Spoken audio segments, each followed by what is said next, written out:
Hi, Kat. Hi, Lester. How are you? I'm doing fab. I'm doing fab. Good.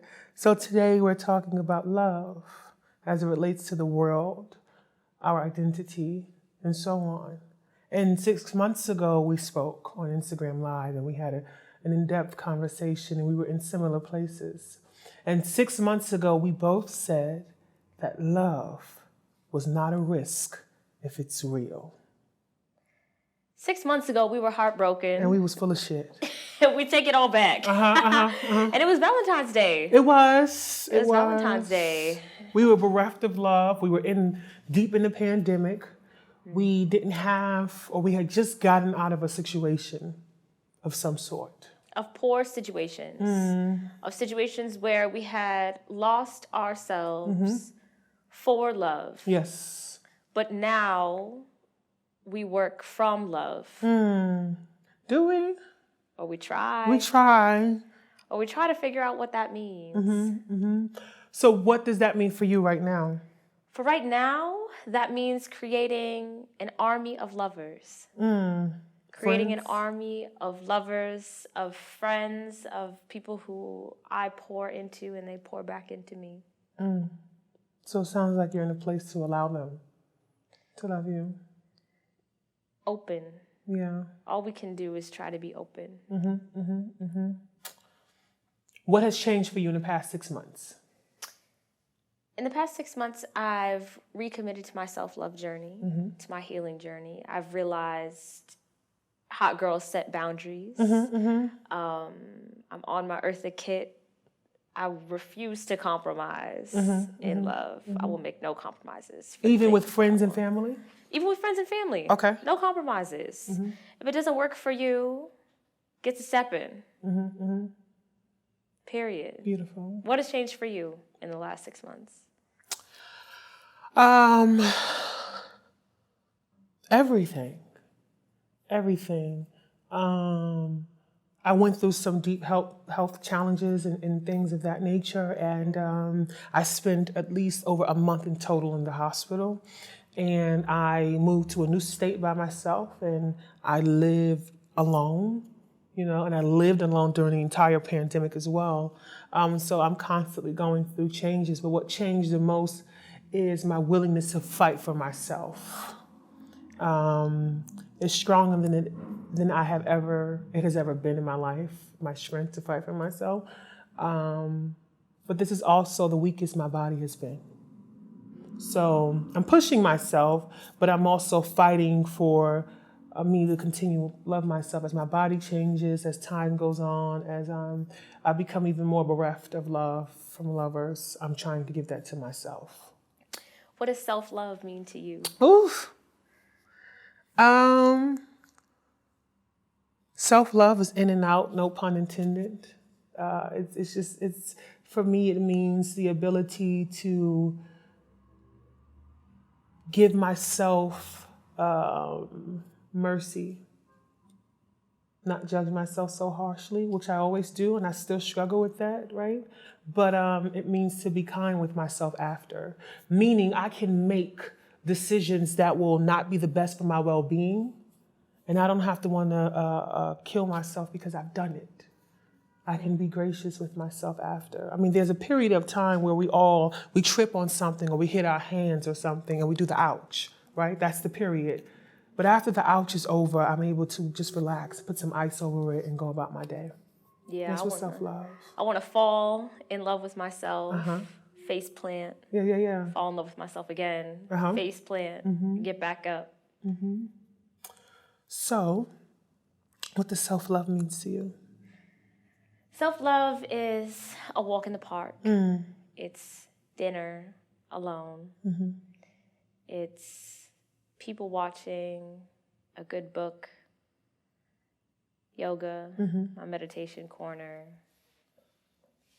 It's being alone, but not lonely. You know, we said this so many times about love and being open and letting other people in.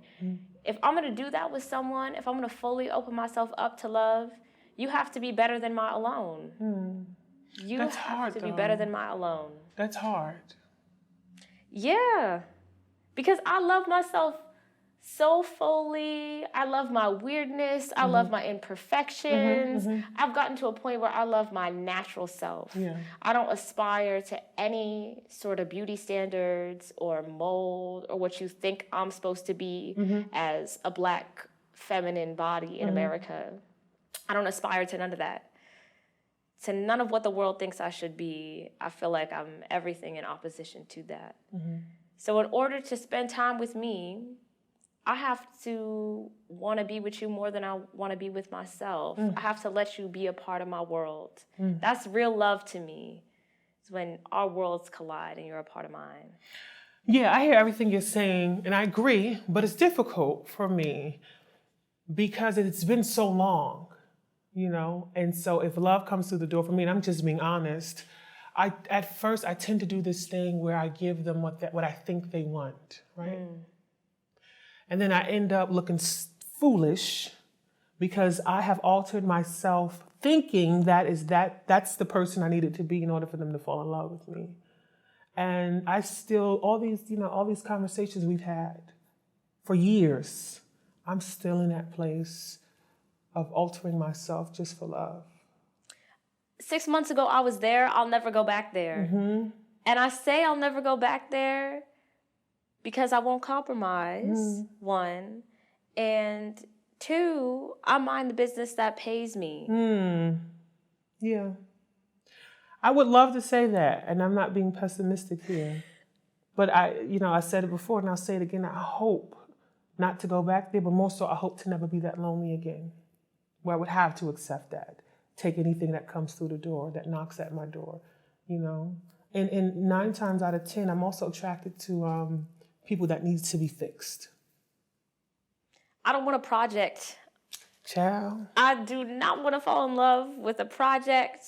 I don't want to fall in love where I have to be a teacher. Okay, I want to fall in a love where I don't have to question. I don't have to work for it. I just come home to it. Yeah. Tell me your fantasy on love. I often think about the Nikki and James conversation and how Nikki says, lie to me. You smile at the cracker down the street. You smiled at your boss at work all day. You let other people run game on you. So fake it for me. Even if you've had a bad day, even if you're struggling, fake it for me. I want a love where we don't have to fake it. No matter how intense it is? No matter how intense it is, no matter how hard it is, no matter, if I'm crying, if you're crying, if we're both falling apart. I want a love that's a safe space. That's safe, that's stable, even if I'm unstable. And you don't want them to lie? No lies. And I don't want to feel like I have to lie either. I don't want to feel like I can't be my full, honest self in all of my anxious and all of my weird and all of the days where I'm not my own son.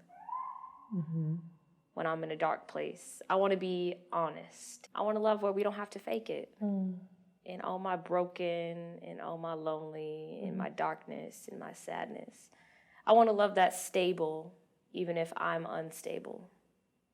And I think part of that has to do with trusting yourself and the partner you're with to handle the truth. But that's not always the case, right? Because we lie to ourselves first.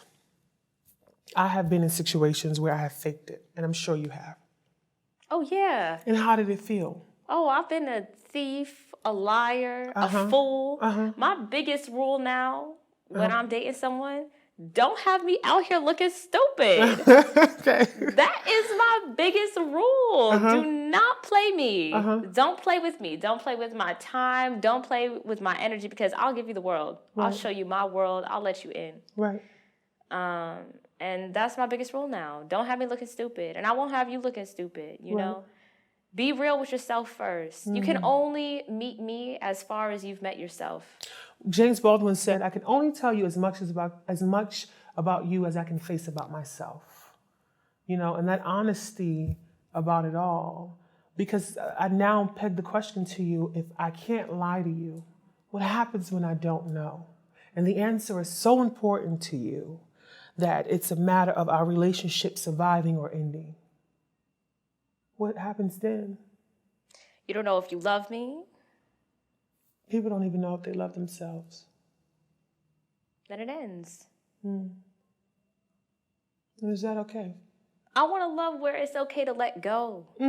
Where I don't have to feel like I gotta, hold on to it so tight that it's the only thing keeping me grounded. I have my own 2 feet for that. I don't need you for that. So is love enough? It should be. What about the other shit we pile on top? The other shit, the capitalism, All the of it. racism, the All of it. sexism, the homophobia, All of the it. transphobia. We're all looking for answers. Right. I think love is enough. Okay. Love won't feed you if you're hungry. If you But let if it. you're full and you have no love, then who are you? I want to be rich, but not rich in material things. I want to have a rich life, rich experiences. So let's change forces here and talk a little bit about the strong friend that we have been for people. Who, us? That people have been for us. Let's talk about those who are bereft of love, who are always missing something. What would you say to them? Spend time alone. Take yourself on dates. Romance yourself so that when someone does it for you, you won't be shocked or question if you deserve it or not. So much of our ability to be open or our ability to meet ourselves or let other people love us is more so a question of if we actually deserve it or not. Now, I know I'm worthy. And not just because I'm gorgeous, but because I know my worth. Yeah. And how does it feel to know your worth? Expensive. I know that's right. I feel expensive. When I get ready, that's my self-love time, really, is getting ready for the day. Is like looking in the mirror, putting on lotion, listening to music, singing that same old song in the morning, washing my face with cold water, opening my pores. Those are the moments of self-love. It can be real simple. Doesn't cost you nothing. Completely free. A walk. A walk in the park. Sometimes for certain people, it can be simply getting out of bed, eating or drinking water. I'm very guilty of when I work. I will not eat or drink unless people force me. And, I sometimes, I neglect myself. I'm only being very vulnerable and very honest because people have a preconceived notion that I'm this guru of love, or they come to see a show or they read a piece of mine and they think that I'm in this deep faucet of love, but I'm not. Every attempt that I create, every time that I write is my attempt to get there, one step at a time. To feel it. To try, at least, and to believe that I'm worthy of it when it shows up. Life is so much simpler. Yeah. Love is so much simpler than we make it. Everybody's just looking for that intimacy. We talk about platonic intimacy, Right. our friendship, how we kiki and have fun on a date with each other as best friends. Yes. Because there's no pressure. It's not the pressure of performance. I want to love where I come home and I don't have to perform. I don't have to perform. I don't have to put on a show. The show is over. Yeah. Now let's take a turn. Let's make a left on this boulevard.